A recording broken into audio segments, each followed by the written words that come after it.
Radio Tehran, শুরু হচ্ছে বিশ্ব সংবাদ।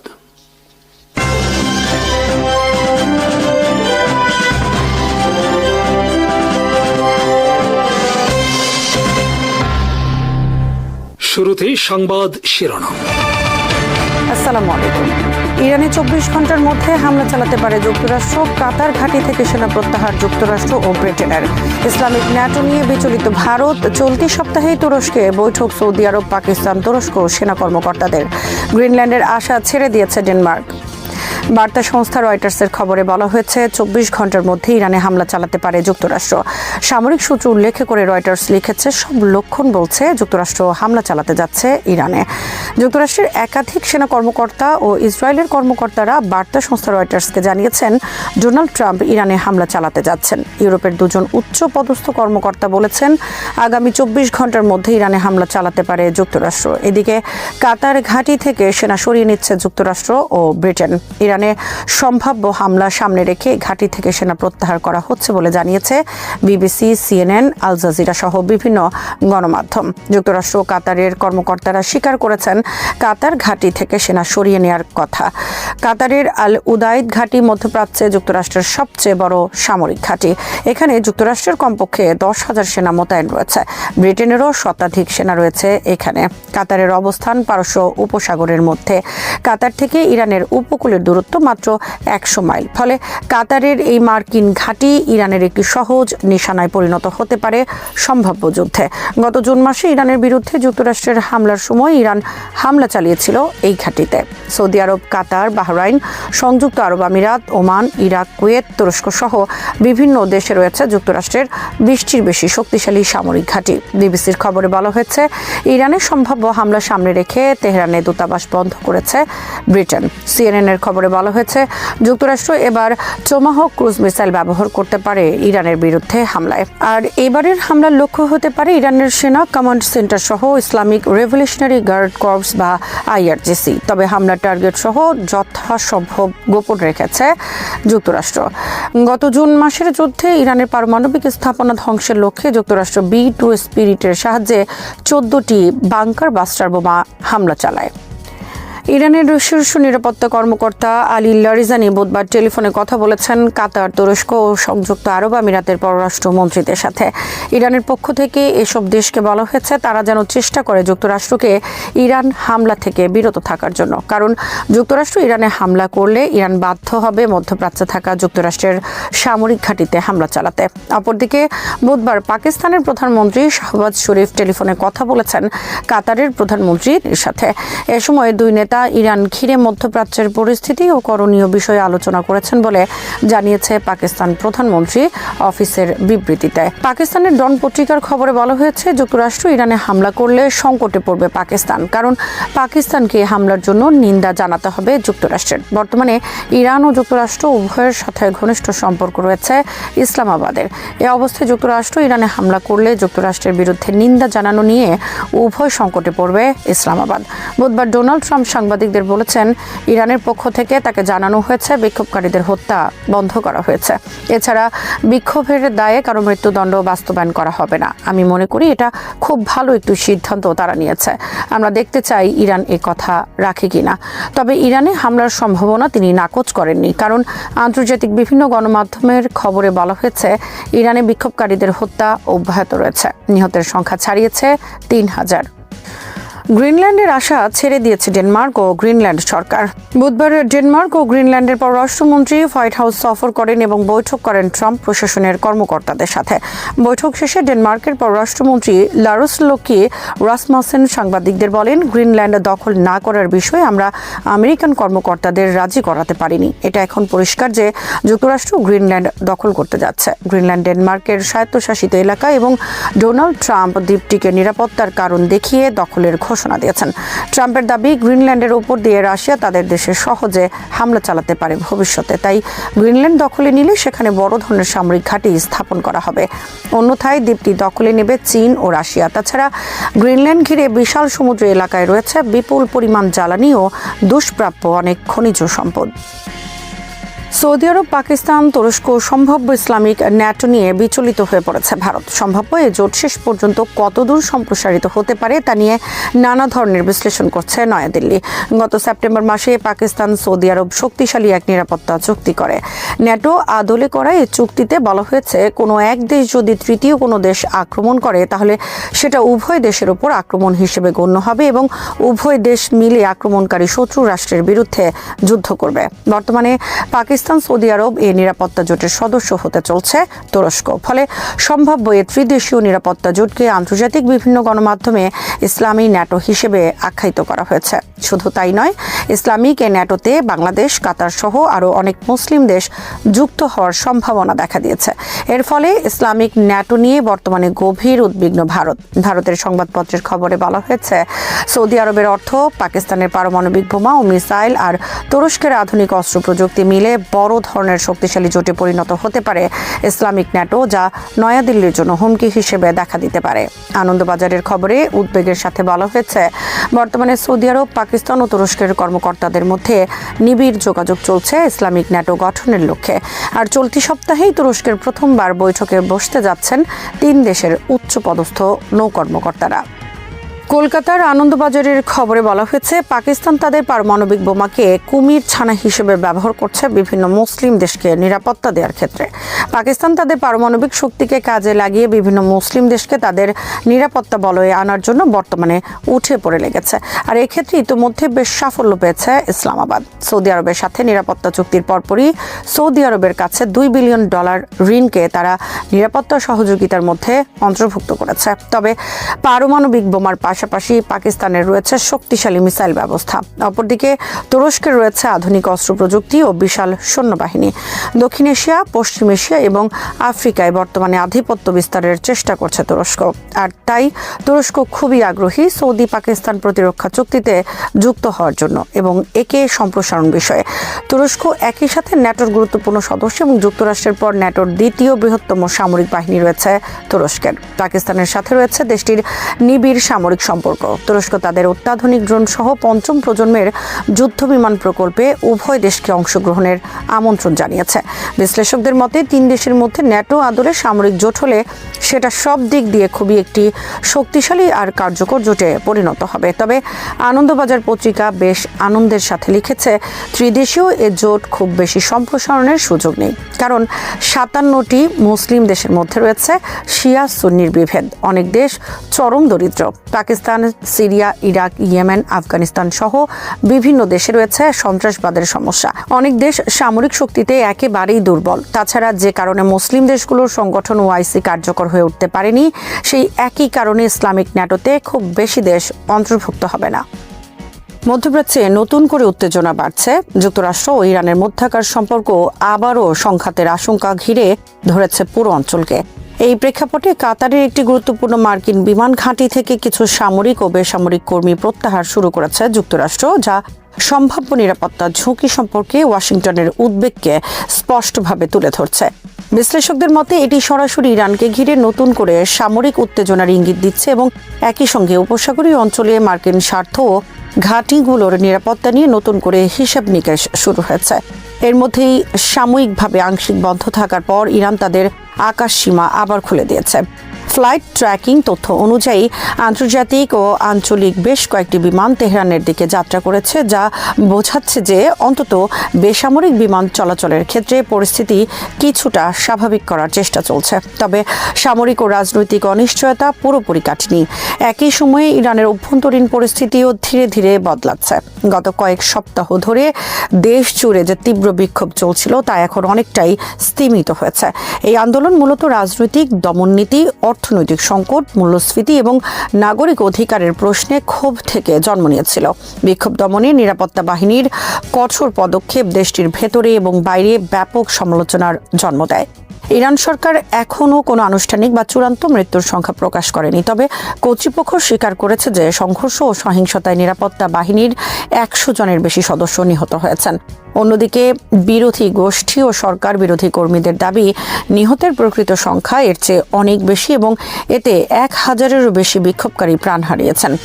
এই ভিন্ন ভিন্ন দাবির কারণে আন্তর্জাতিক মহলে ইরানের মানবাধিকার পরিস্থিতি নিয়ে নতুন করে চাপ সৃষ্টি হয়েছে। বিশেষ করে পশ্চিমা দেশগুলো তেহরানের বিরুদ্ধে কঠোর অবস্থান নেওয়ার ইঙ্গিত দিচ্ছে। এমন পরিস্থিতিতে বিক্ষোভকারীদের মৃত্যুদণ্ড কার্যকর করার পরিকল্পনা নিয়ে গুজব ও অভিযোগ আরও উত্তেজনা বাড়ায়। তবে ইরানের পররাষ্ট্রমন্ত্রী আব্বাস আরাকচি এসব অভিযোগ স্পষ্টভাবে অস্বীকার করেছেন। তিনি বলেছেন, সরকার বিরোধী বিক্ষোভকারীদের মৃত্যুদণ্ড দেওয়ার কোনো পরিকল্পনা করছে না সরকার এবং এসব খবর ভিত্তিহীন। এদিকে যুক্তরাষ্ট্রের প্রেসিডেন্ট ডোনাল্ড ট্রাম্প দাবি করেছেন তিনি আশ্বাস পেয়েছেন যে ইরানে বিক্ষোভকারীদের হত্যাকাণ্ড বন্ধ হয়েছে। এই বক্তব্য তেহরানের সঙ্গে ওয়াশিংটনের কূটনৈতিক টানাপোড়েন আরও বাড়িয়েছে। সব মিলিয়ে যুক্তরাষ্ট্রের সামরিক সতর্কতা, ইরানের অভ্যন্তরীণ অস্থিরতা, বিক্ষোভ পরবর্তী পরিস্থিতি এবং পারস্পরিক কঠোর বক্তব্য, এই সব কিছু মিলিয়ে মধ্যপ্রাচ্য এখন এক অনিশ্চিত মোড়ে দাঁড়িয়ে আছে, যেখানে সামান্য ভুল হিসাবও বড় ধরনের আঞ্চলিক সংকট বা সংঘাতের দিকে পরিস্থিতিকে ঠেলে দিতে পারে। গাজা যুদ্ধ বন্ধে যুক্তরাষ্ট্রের প্রস্তাবিত পরিকল্পনার দ্বিতীয় ধাপ ঘিরে নতুন করে কূটনৈতিক তৎপরতা শুরু হয়েছে। এই ধাপে হামাসের নিরস্ত্রীকরণ, গাজা থেকে ইসরায়েলি সেনা প্রত্যাহার এবং যুদ্ধ পরবর্তী প্রশাসন কেমন হবে, এসব প্রশ্নই এখন আলোচনার কেন্দ্রে। মিশরের রাজধানী কায়রোতে হামাসের শীর্ষ নেতারা ও গাজার অন্যান্য ফিলিস্তিনি গোষ্ঠীর প্রতিনিধিরা বৈঠকে বসেছেন। যুক্তরাষ্ট্রের নেতৃত্বে হওয়া যুদ্ধবিরতি চুক্তি টালমাটাল অবস্থায় রয়েছে, কারণ ইসরায়েল একাধিকবার তা লঙ্ঘন করেছে এবং গাজায় হামলা পুরোপুরি বন্ধ হয়নি। হামাসের রাজনৈতিক ব্যুরোর প্রধানের এক উপদেষ্টা জানিয়েছেন, আলোচনায় রাফা সীমান্ত পুনরায় খোলা, মিশরের পাশে আটকে থাকা ত্রাণ গাজায় প্রবেশ নিশ্চিত করা এবং ইসরায়েলি বাহিনী প্রত্যাহারই মূল বিষয়। তাহের আল নুনু বলেন, হামাস মধ্যস্থতাকারী ও আন্তর্জাতিক সম্প্রদায়ের সঙ্গে কাজ করতে প্রস্তুত, যাতে গাজায় স্বাভাবিক জীবন ফিরিয়ে আনা যায়। একই সঙ্গে তিনি অভিযোগ করেন, ইসরায়েল যুদ্ধবিরতি বানচালের চেষ্টা করছে। তবে ইসরায়েলি গণমাধ্যমের বরাতে জানা গেছে, পূর্ব গাজার তথাকথিত ইয়েলো লাইন বাফার জোন তারা কৌশলগত এলাকা হিসেবে নিজেদের নিয়ন্ত্রণে রাখতে চায়। বর্তমানে গাজার 50% বেশি এলাকা কার্যত ইসরায়েলি দখলে রয়েছে। এই প্রেক্ষাপটে যুক্তরাষ্ট্র গাজার জন্য একটি অন্তর্বর্তীকালীন টেকনোক্র্যাটিক প্রশাসনের কথা বলছে, যেখানে ফিলিস্তিনি বিশেষজ্ঞরা যুদ্ধ পরবর্তী প্রশাসনের দায়িত্ব নেবে। মার্কিন বিশেষ দূত স্টিভ উইটকফ জানিয়েছেন, এটি হামাসের বিকল্প একটি শাসন কাঠামো তৈরির সূচনা এবং এর লক্ষ্য গাজার পূর্ণ নিরস্ত্রীকরণ ও পুনর্গঠন। তবে হামাস স্পষ্ট করেছে, ইসরায়েলি দখল চলাকালে তারা অস্ত্র ছাড়বে না। একই সঙ্গে আন্তর্জাতিক শান্তিরক্ষী বাহিনী মোতায়েনের প্রশ্ন আলোচনায় রয়েছে। ফিলিস্তিনি ভাইস প্রেসিডেন্ট হুসেইন আল শেখ বলেছেন, গাজার প্রতিষ্ঠানগুলোকে পশ্চিম তীরে ফিলিস্তিনি কর্তৃপক্ষের কাঠামোর সঙ্গে যুক্ত করতে হবে, যাতে এক ব্যবস্থা, এক আইন ও এক বৈধ অস্ত্র নীতি বজায় থাকে। অন্যদিকে মিশর, তুরস্ক ও কাতার এই উদ্যোগকে মানবিক পরিস্থিতি উন্নয়নের জন্য গুরুত্বপূর্ণ অগ্রগতি হিসেবে দেখছে। তবে বাস্তবতায় গাজায় ত্রাণ প্রবাহ এখনও অপ্রতুল। আল জাজিরার প্রতিবেদনে বলা হয়েছে, চুক্তি অনুযায়ী প্রতিদিন 600 ট্রাক ত্রাণ প্রবেশের কথা থাকলেও বাস্তবে তা হচ্ছে না। লাখো মানুষ এখনও গৃহহীন, ঝড় বৃষ্টিতে তাঁবু হারাচ্ছে এবং ইসরায়েল বহু ত্রাণ সংস্থার অনুমতি বাতিল করেছে। এদিকে যুক্তরাষ্ট্র হামাসের উপর শেষ ইসরায়েলি বন্দির মরদেহ ফেরত দেওয়ার চাপ বাড়িয়েছে। বিশ্লেষকদের মতে পুরো প্রক্রিয়াই ভারসাম্যহীন। আল জাজিরার বিশ্লেষক মারওয়ান বিশারা বলেছেন, এই চুক্তি শুরু থেকেই পক্ষপাতদুষ্ট, কারণ যুক্তরাষ্ট্র মূলত ইসরায়েলের মিত্র। ফলে দ্বিতীয় ধাপ সফল হবে কিনা তা নিয়ে গভীর অনিশ্চয়তা থেকেই যাচ্ছে। আঞ্চলিক উত্তেজনার প্রেক্ষাপটে কাতার সরকার দোহায় অবস্থিত আল উদেইদ বিমান ঘাঁটি থেকে কিছু কর্মী প্রস্থান নিশ্চিত করেছে। কাতারের ইন্টারন্যাশনাল মিডিয়া অফিস এক বিবৃতিতে জানিয়েছে, মধ্যপ্রাচ্যে বর্তমান অস্থির পরিস্থিতি বিবেচনায় নিয়ে এই পদক্ষেপ নেওয়া হয়েছে এবং এটি একটি সতর্কতামূলক ব্যবস্থা মাত্র। বিবৃতিতে বলা হয়, কাতার কর্তৃপক্ষ তাদের নাগরিক ও দেশটিতে বসবাসকারী সব মানুষের নিরাপত্তা ও সুরক্ষাকে সর্বোচ্চ অগ্রাধিকার দিচ্ছে। সে লক্ষ্যেই গুরুত্বপূর্ণ অবকাঠামো, সামরিক স্থাপনা ও কৌশলগত স্থানের নিরাপত্তা নিশ্চিত করতে প্রয়োজনীয় সব ধরনের ব্যবস্থা বাস্তবায়ন করা হচ্ছে। কাতার সরকার আরও জানিয়েছে, পরিস্থিতির উপর তারা নিবিড়ভাবে নজর রাখছে এবং ভবিষ্যতে যদি নতুন কোনো গুরুত্বপূর্ণ অগ্রগতি বা পরিবর্তন ঘটে তাহলে তা নির্ধারিত সরকারি চ্যানেলের মাধ্যমে জনসম্মুখে জানানো হবে। কর্মকর্তারা জোর দিয়ে বলেছেন, এই প্রস্থানকে ঘিরে আতঙ্কিত হওয়ার কোনো কারণ নেই এবং এটি সামগ্রিক নিরাপত্তা ব্যবস্থারই অংশ। উল্লেখ্য, সাম্প্রতিক সময়ে মধ্যপ্রাচ্যে উত্তেজনা বেড়েছে, বিশেষ করে ইরানে সরকার বিরোধী বিক্ষোভ এবং যুক্তরাষ্ট্র ও ইরানের মধ্যে সম্ভাব্য সংঘাতের আশঙ্কার কারণে বিভিন্ন আন্তর্জাতিক গণমাধ্যমে যুক্তরাষ্ট্রের সম্ভাব্য সামরিক পদক্ষেপের খবর প্রকাশিত হওয়ার পর এই উত্তেজনা আরও আলোচনায় আসে। এমন প্রেক্ষাপটে আল উদেইদ বিমান ঘাঁটি থেকে কিছু কর্মীর সরে যাওয়াকে অনেক বিশ্লেষক আগাম সতর্কতা হিসেবে দেখছেন। আল উদেইদ বিমান ঘাঁটি মধ্যপ্রাচ্যে যুক্তরাষ্ট্র ও তার মিত্রদের জন্য একটি গুরুত্বপূর্ণ সামরিক কেন্দ্র হিসেবে পরিচিত।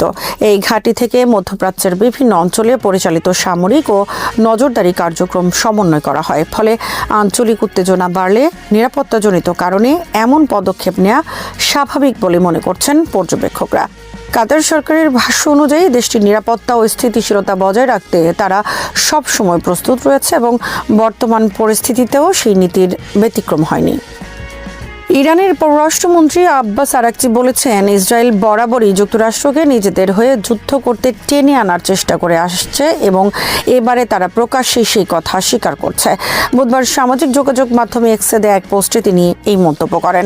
সেখানে তিনি ইসরায়েলের চ্যানেল 14 এর কূটনৈতিক বিষয়ক সংবাদদাতা তামির মোরাগের একটি পোস্ট উদ্ধৃত করেন, যেখানে ইঙ্গিত দেওয়া হয় যে বিদেশি শক্তি ইরানে বিক্ষোভকারীদের হাতে সরাসরি অস্ত্র তুলে দিচ্ছে।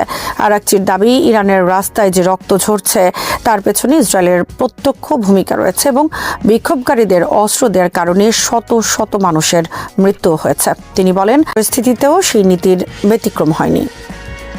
ইরানের পররাষ্ট্রমন্ত্রী আব্বাস আরাকচি বলেছেন, ইসরায়েল বরাবরই যুক্তরাষ্ট্রকে নিজেদের হয়ে যুদ্ধ করতে টেনে আনার চেষ্টা করে আসছে এবং এবারে তারা প্রকাশ্যে সেই কথা স্বীকার করছে। বুধবার সামাজিক যোগাযোগ মাধ্যমে এক্সে দেয়া এক পোস্টে তিনি এই মন্তব্য করেন। সেখানে তিনি ইসরায়েলের চ্যানেল 14 এর কূটনৈতিক বিষয়ক সংবাদদাতা তামির মোরাগের একটি পোস্ট উদ্ধৃত করেন, যেখানে ইঙ্গিত দেওয়া হয় যে বিদেশি শক্তি ইরানে বিক্ষোভকারীদের হাতে সরাসরি অস্ত্র তুলে দিচ্ছে। আরাকচির দাবি, ইরানের রাস্তায় যে রক্ত ঝরছে তার পেছনে ইসরায়েলের প্রত্যক্ষ ভূমিকা রয়েছে এবং বিক্ষোভকারীদের অস্ত্র দেওয়ার কারণে শত শত মানুষের মৃত্যু হয়েছে। তিনি বলেন, রাস্তায় রক্ত ঝরার মধ্যেই ইসরায়েল নির্লজ্জভাবে গর্ব করছে যে তারা বিক্ষোভকারীদের জীবিত অস্ত্র সরবরাহ করেছে, আর এটাই এত প্রাণহানির মূল কারণ। আরাকচি আরও বলেন, যুক্তরাষ্ট্রের প্রেসিডেন্ট ডোনাল্ড ট্রাম্প যদি সত্যি ইরানে হত্যাকাণ্ড বন্ধ করতে চান তবে তার উচিত ইসরায়েলের দিকে নজর দেয়া এবং তাদের মাধ্যমে বিক্ষোভকারীদের অস্ত্র সরবরাহ বন্ধ করা। তার মতে, যুক্তরাষ্ট্র ও ইসরায়েল একসঙ্গে ইরানের অভ্যন্তরীণ অস্থিরতাকে উস্কে দিচ্ছে এবং এটিকে রাজনৈতিক হাতিয়ার হিসেবে ব্যবহার করছে। তামির মোরাগের পোস্টে বলা হয়, ইরানে বিক্ষোভকারীদের হাতে বিদেশি উপাদান সরাসরি অস্ত্র তুলে দিচ্ছে এবং এর ফলেই সরকারের লোকজন বহু মানুষের মৃত্যু হচ্ছে, যদিও তিনি কারা জড়িত সে বিষয়ে সরাসরি নাম উল্লেখ করেননি। এদিকে চলমান আঞ্চলিক উত্তেজনার প্রেক্ষাপটে যুক্তরাষ্ট্রের সৌদি আরবস্থ মিশন তাদের কর্মী ও মার্কিন নাগরিকদের বাড়তি সতর্কতা অবলম্বনের পরামর্শ দিয়েছে। সাম্প্রতিক সপ্তাহগুলোতে অর্থনৈতিক সংকটকে কেন্দ্র করে ইরানে যে সরকার বিরোধী বিক্ষোভ শুরু হয়েছে তা ঘিরে ওয়াশিংটনের ভাষাও ক্রমেই কঠোর হচ্ছে। মঙ্গলবার সিবিএস নিউজকে দেয়া সাক্ষাৎকারে ট্রাম্প বলেন, বিক্ষোভকারীদের মৃত্যুদণ্ড কার্যকর করা হলে যুক্তরাষ্ট্র খুব শক্ত পদক্ষেপ নেবে। ইরান সরকার অবশ্য এই আন্দোলনকে দাঙ্গা ও সন্ত্রাসবাদ আখ্যা দিয়ে যুক্তরাষ্ট্র ও ইসরায়েলের উপর দায় চাপিয়েছে। সরকারিভাবে কোনো হতাহতের সংখ্যা প্রকাশ না করা হলেও মানবাধিকার সংগঠন HRAN দাবি করেছে এ পর্যন্ত অন্তত 2,500 মানুষ নিহত এবং 1,000-এর বেশি আহত হয়েছে। ইরানের ইসলামী বিপ্লবী গার্ড বাহিনী জানিয়েছে, যুক্তরাষ্ট্রের সঙ্গে ক্রমবর্ধমান উত্তেজনার মধ্যে দেশটি এখন সর্বোচ্চ প্রতিরক্ষা প্রস্তুতির অবস্থানে রয়েছে এবং তাদের ক্ষেপণাস্ত্র ভান্ডার আগের চেয়ে আরও সম্প্রসারিত করা হয়েছে। বুধবার IRGCর মহাকাশ শাখার কমান্ডার ব্রিগেডিয়ার জেনারেল সৈয়দ মাজিদ মুসাভি আধা সরকারি ফার্স নিউজ এজেন্সিকে দেয়া বক্তব্যে বলেন, ইরানের প্রতিরক্ষা সক্ষমতা বর্তমানে চূড়ান্ত পর্যায়ে রয়েছে এবং যে কোনো ধরনের আগ্রাসনের জবাব দিতে বাহিনী সম্পূর্ণ প্রস্তুত। তিনি জানান, জুন মাসে ইসরায়েলের সঙ্গে 12 দিনের সংঘাতের আগের সময়ের তুলনায় এখন বিভিন্ন ক্ষেত্রে উৎপাদন উল্লেখযোগ্যভাবে বৃদ্ধি পেয়েছে। ওই সংঘাতে যে ক্ষয়ক্ষতি হয়েছিল তা সম্পূর্ণভাবে মেরামত করা হয়েছে এবং এর ফলে বাহিনীর প্রস্তুতি সর্বোচ্চ পর্যায়ে রাখা সম্ভব হয়েছে। জুনে সংঘটিত ওই যুদ্ধে ইসরায়েল ইরানে হামলা চালিয়ে কয়েকজন শীর্ষ সামরিক কমান্ডার ও বিজ্ঞানীকে হত্যা করলে পাল্টা জবাবে ইরান শত শত ব্যালিস্টিক ক্ষেপণাস্ত্র নিক্ষেপ করে। একই সময় যুক্তরাষ্ট্র ও ইরানের 3টি পারমাণবিক স্থাপনায় বোমা হামলা চালায়। এ ঘটনার পর থেকেই ওয়াশিংটন ও তেহরানের মধ্যে উত্তেজনা নতুন মাত্রা পায়। এর মধ্যেই যুক্তরাষ্ট্রের প্রেসিডেন্ট ডোনাল্ড ট্রাম্প ইরানের চলমান সরকার বিরোধী বিক্ষোভ ঘিরে কঠোর ভাষায় মন্তব্য করেছেন এবং সম্ভাব্য সামরিক পদক্ষেপের ইঙ্গিত দিয়েছেন। সামাজিক যোগাযোগ মাধ্যমে তিনি ইরানিদের বিক্ষোভ চালিয়ে যাওয়ার আহ্বান জানিয়ে রাষ্ট্রীয় প্রতিষ্ঠান দখলের কথাও বলেন এবং যাদের তিনি হত্যাকারী ও নির্যাতনকারী আখ্যা দেন তাদের কঠোর শাস্তির হুঁশিয়ারি দেন। এর আগে তিনি বিক্ষোভকারীদের বিরুদ্ধে প্রাণঘাতী শক্তি ব্যবহার করা হলে উদ্ধারে এগিয়ে আসার প্রতিশ্রুতিও দেন। ট্রাম্প প্রশাসন ইরানের সঙ্গে বাণিজ্য করা দেশগুলোর ওপর 25% শুল্ক আরোপের ঘোষণা দেওয়ার পর যুক্তরাষ্ট্রের সামরিক হামলার সম্ভাবনা নিয়ে বিভিন্ন প্রতিবেদন প্রকাশিত হয়। এর জবাবে ইরান স্পষ্ট করে জানিয়েছে, দেশটিতে হামলা হলে তারা অঞ্চল জুড়ে অবস্থিত মার্কিন সামরিক ঘাঁটিগুলোকে লক্ষ্যবস্তু বানাবে। জাতিসংঘে ইরানের রাষ্ট্রদূত আমির সায়েদ ইরাফানি মহাসচিব অ্যান্তনিও গুতেরেসকে পাঠানো চিঠিতে ট্রাম্পের বক্তব্যকে অভ্যন্তরীণ সহিংসতা উস্কে দেওয়া ও সামরিক হস্তক্ষেপের হুমকি হিসেবে অভিহিত করেন। একই সঙ্গে ইরানের শীর্ষ নিরাপত্তা কর্মকর্তা আলী লারিজানি ট্রাম্পকে ইরানিদের প্রধান হত্যাকারীদের একজন বলে আখ্যা দিয়ে তার হুমকি প্রত্যাখ্যান করেন। এই পরিস্থিতিতে বহু দেশ তাদের নাগরিকদের দ্রুত ইরান ত্যাগ করার আহ্বান জানিয়েছে। ইরাকের পক্ষ থেকে পাকিস্তানের F-17 থান্ডার যুদ্ধবিমান কেনার আগ্রহ এবং একই সময়ে বাংলাদেশকেও ঘিরে এই বিমানের সম্ভাব্য রপ্তানির আলোচনা কেবল একটি অস্ত্র বিক্রির খবর নয়, এটি দক্ষিণ এশিয়া ও মধ্যপ্রাচ্যের নিরাপত্তা রাজনীতি, প্রতিরক্ষা কূটনীতি, সামরিক শিল্পের পরিবর্তনশীল ভারসাম্য এবং বৈশ্বিক শক্তির প্রতিযোগিতার একাধিক স্তরকে একসঙ্গে উন্মোচন করে। পাকিস্তান দীর্ঘদিন ধরে নিজেকে একটি পরমাণু শক্তিধর রাষ্ট্র হিসেবে প্রতিষ্ঠা করলেও সামরিক প্রযুক্তির ক্ষেত্রে পশ্চিমা শক্তির উপর নির্ভরশীলতা কমানো এবং নিজস্ব প্রতিরক্ষা শিল্প গড়ে তোলার প্রয়াস তার জন্য ছিল একটি কৌশলগত লক্ষ্য। সেই লক্ষ্য বাস্তবায়নের অন্যতম প্রধান প্রতীক হয়ে উঠেছে F-17 থান্ডার, যা পাকিস্তান ও চীনের যৌথ উদ্যোগে তৈরি হলেও ধীরে ধীরে পাকিস্তানের প্রতিরক্ষা রপ্তানির মুখ হয়ে উঠেছে। ইরাক ও বাংলাদেশের আগ্রহ এই বাস্তবতারই নতুন প্রমাণ। ইরাকের প্রেক্ষাপটটি বোঝা বিশেষভাবে গুরুত্বপূর্ণ। 2003 সালে যুক্তরাষ্ট্রের নেতৃত্বে ইরাক আক্রমণের পর দেশটির সামরিক কাঠামো কার্যত ধ্বংস হয়ে যায়। সাদ্দাম হুসেনের পতনের পর ইরাকি বিমান বাহিনী দীর্ঘ সময় ধরে কার্যকর যুদ্ধবিমান সক্ষমতা হারিয়ে ফেলে। পরে যুক্তরাষ্ট্র ও তার মিত্রদের সহায়তায় ইরাক F-16 যুদ্ধবিমান সংগ্রহ করে, কিন্তু সেগুলোর রক্ষণাবেক্ষণ, অপারেশনাল প্রস্তুতি এবং রাজনৈতিক শর্তাবলী সব মিলে ইরাকের জন্য এটি সবসময় একটি সীমাবদ্ধতা তৈরি করেছে। যুক্তরাষ্ট্রের উপর অতিরিক্ত নির্ভরশীলতা যেমন ইরাকের সার্বভৌম সিদ্ধান্ত গ্রহণে প্রভাব ফেলেছে, তেমনি ইরানের সঙ্গে যুক্তরাষ্ট্রের দ্বন্দ্বের মাঝখানে পড়ে ইরাক নিজেকে এক ধরনের কৌশলগত ফাঁদে আবদ্ধ অবস্থায় দেখতে পাচ্ছে। এই বাস্তবতায় ইরাকের জন্য এমন একটি যুদ্ধবিমান দরকার যা তুলনামূলকভাবে কম খরচে কেনা যায়, রক্ষণাবেক্ষণ সহজ, রাজনৈতিক শর্ত কম এবং বহুমুখী অভিযানে ব্যবহারযোগ্য। F-17 থান্ডার এই মানদণ্ডের সঙ্গে বেশ ভালোভাবেই খাপ খায়। F-17 থান্ডার মূলত একটি লাইটওয়েট মাল্টিরোল ফাইটার। এটি ভারী যুদ্ধবিমানের মতো অত্যাধুনিক নয়, কিন্তু আকাশ প্রতিরক্ষা, ভূমি আক্রমণ, নৌ লক্ষ্য বস্তুতে আঘাত এবং সীমিত পরিসরে ইলেকট্রনিক যুদ্ধের সক্ষমতা রাখে। সবচেয়ে গুরুত্বপূর্ণ বিষয় হল এটি পশ্চিমা যুদ্ধবিমানের তুলনায় অনেক সস্তা। উন্নয়নশীল বা মধ্যম আয়ের দেশগুলোর জন্য একটি বড় আকর্ষণ। ইরাকের অর্থনীতি তেল নির্ভর হলেও দীর্ঘদিনের যুদ্ধ, দুর্নীতি ও রাজনৈতিক অস্থিরতার কারণে দেশটির প্রতিরক্ষা বাজেট সীমিত। সেই প্রেক্ষাপটে F-17 একটি বাস্তবসম্মত বিকল্প হিসেবে আবির্ভূত হচ্ছে। এখানে পাকিস্তানের কৌশলগত অবস্থানও গুরুত্বপূর্ণ। পাকিস্তান নিজেকে কেবল একটি অস্ত্র প্রস্তুতকারক হিসেবে নয়, বরং একটি পূর্ণাঙ্গ প্রতিরক্ষা অংশীদার হিসেবে তুলে ধরতে চায়।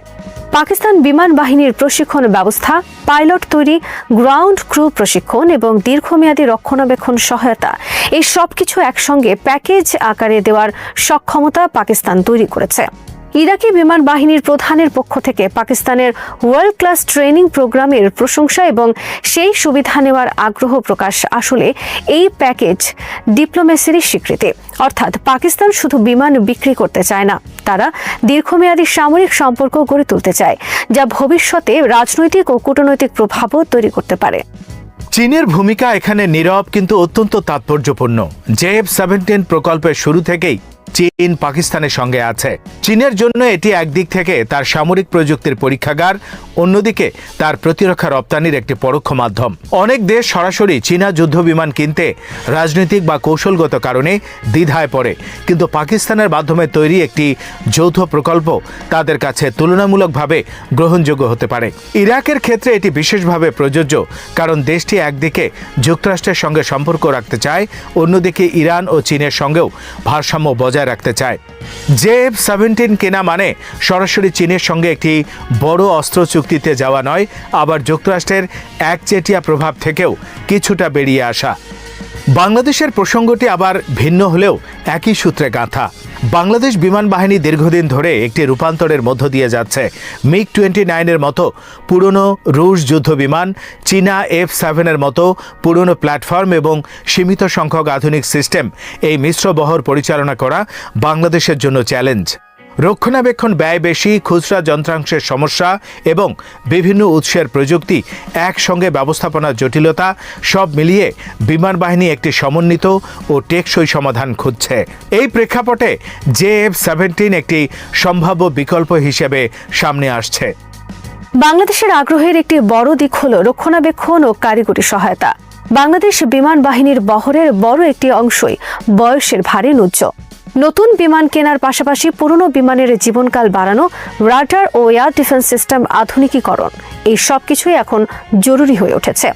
পাকিস্তানের সঙ্গে আলোচনায় যে বিষয়টি উঠে এসেছে তা হল শুধু JF-17 নয়, বরং সুপার মুশাক প্রশিক্ষণ বিমান, দ্রুত ডেলিভারি এবং দীর্ঘমেয়াদী টেকনিক্যাল সাপোর্ট। এটি ইঙ্গিত দেয় যে বাংলাদেশ হয়তো ধাপে ধাপে পাকিস্তানের সঙ্গে একটি গভীর বিমান বাহিনীর সহযোগিতার দিকে এগোতে পারে। এখানে আঞ্চলিক রাজনীতির একটি স্পর্শকাতর দিকও রয়েছে। দক্ষিণ এশিয়ায় ভারত দীর্ঘদিন ধরে বিমান শক্তিতে এগিয়ে আছে। রাফালে যুদ্ধ বিমান কেনা, নিজস্ব তেজাস প্রকল্প এবং যুক্তরাষ্ট্র, ফ্রান্স ও রাশিয়ার সঙ্গে ঘনিষ্ঠ প্রতিরক্ষা সহযোগিতা ভারতের বিমান বাহিনীকে শক্তিশালী করেছে। পাকিস্তান ঐতিহাসিকভাবে ভারতের সঙ্গে প্রতিযোগিতায় নিজেকে পিছিয়ে পড়তে দেয়নি, বরং সীমিত সম্পদের মধ্যেও কার্যকর সমাধান খুঁজেছে। JF-17 সেই দর্শনেরই ফল। এখন যদি বাংলাদেশ এই বিমান কেনে, তাহলে দক্ষিণ এশিয়ায় বিমান শক্তির ভারসাম্যে একটা নতুন মাত্রা যুক্ত হতে পারে। যদিও বাংলাদেশ ও ভারতের সম্পর্ক সামগ্রিকভাবে বন্ধুত্বপূর্ণ, তবুও সামরিক সক্ষমতার প্রশ্নে প্রতিটি দেশেই নিজের নিরাপত্তা স্বার্থকে অগ্রাধিকার দেয়। ইরাকের ক্ষেত্রে মধ্যপ্রাচ্যের ভূ রাজনীতিও সমানভাবে গুরুত্বপূর্ণ। ইরান, সৌদি আরব, তুরস্ক, যুক্তরাষ্ট্র সবাই কোনো না কোনোভাবে ইরাকের ওপর প্রভাব বিস্তারের চেষ্টা করছে। ইরাকের বিমান বাহিনী শক্তিশালী হওয়া মানে দেশটির আকাশসীমা নিয়ন্ত্রণের সক্ষমতা বাড়া, যা তার সার্বভৌমত্বের প্রতীক। JF-17 মতো একটি বিমান ইরাকে সীমিত পরিসরে হলেও নিজস্ব সিদ্ধান্তে আকাশ প্রতিরক্ষা ও আক্রমণ পরিচালনার সুযোগ দেবে। এটি বিশেষ করে সন্ত্রাসবিরোধী অভিযানে এবং সীমান্ত নজরদারিতে কার্যকর হতে পারে। তাই এই পুরো প্রক্রিয়ার কিছু চ্যালেঞ্জও রয়েছে। JF-17 এখনও বৈশ্বিকভাবে পরীক্ষিত একটি প্ল্যাটফর্ম নয়, যেমন F-16 বা MiG সিরিজ। যদিও এটি পাকিস্তান বিমান বাহিনীতে ব্যবহার হচ্ছে এবং কিছু যুদ্ধ পরিস্থিতিতে পরীক্ষিত হয়েছে, তবুও বড় পরিসরে রপ্তানির ক্ষেত্রে ক্রেতারা সবসময় সতর্ক থাকে। ইরাক ও বাংলাদেশ উভয়ের জন্যই এর অপারেশনাল চাহিদা আছে, যা পূরণ করতে গিয়ে JF-17 বিভিন্ন ব্লক, অস্ত্র সিস্টেম এবং এভিওনিক্সে কাস্টমাইজের প্রয়োজন হতে পারে। এতে খরচ বাড়তে পারে এবং ডেলিভারির সময় দীর্ঘ হতে পারে।